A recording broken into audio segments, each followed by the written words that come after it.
democracy supremacy. We don't need a constitutional democracy. We fought hard for this. Nobody will change our constitution. We're not going to allow it, because it is this constitution that has kept us together for this past 30 years, kept us together, kept us focused. We will defend it and make sure that it allows us space to work harder and faster and create a better society to live in.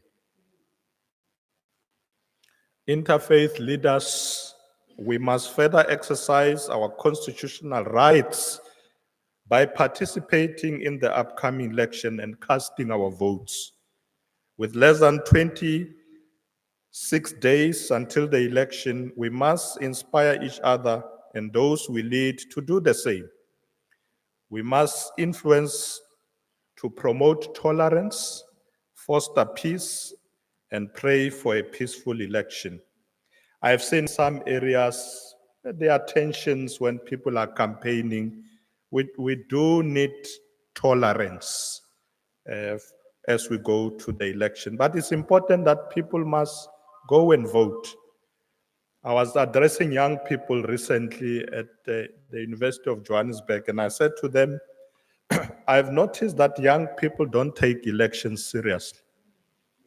On election day, they've got lots of other things to do. And I said to them, remember that if you don't vote, you are still voting, because someone will vote for you.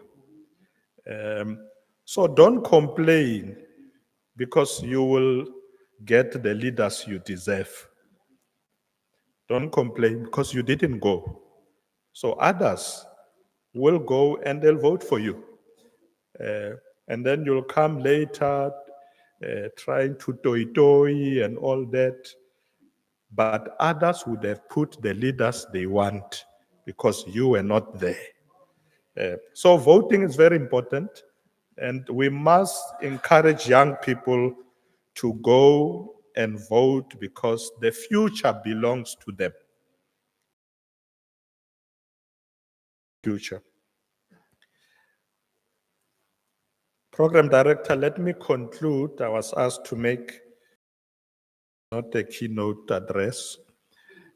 And I want to, as I conclude, to say that I'm sure we're going to have a meaningful conversation about fostering moral regeneration in our communities. In an increasingly varied and interdependent world, we must work across religious and cultural divides to instill compassion, understanding, and respect.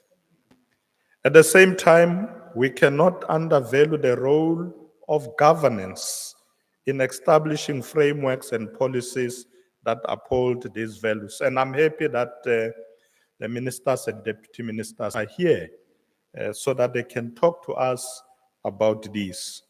We have to provide an atmosphere that encourages collaboration at all times, moral education, and interfaith dialogue. And I do believe that these dialogues must not come once a year. It must be our regular way of doing things all the time, because it's only when we engage that we'll find one another. Such an atmosphere may remove misconceptions and foster empathy and respect. Through such dialogue, we may be shared across religious traditions, such as compassion, justice, peace, thus providing a common basis for moral development. I end, Program Director, by saying, let us forge ahead in the spirit of partnership and mutual understanding, for we share a common responsibility and a common goal: better South Africa for ourselves, for our children, and for the children of tomorrow. That's our commitment. Thank you very much for giving me this opportunity. I thank you, Akes.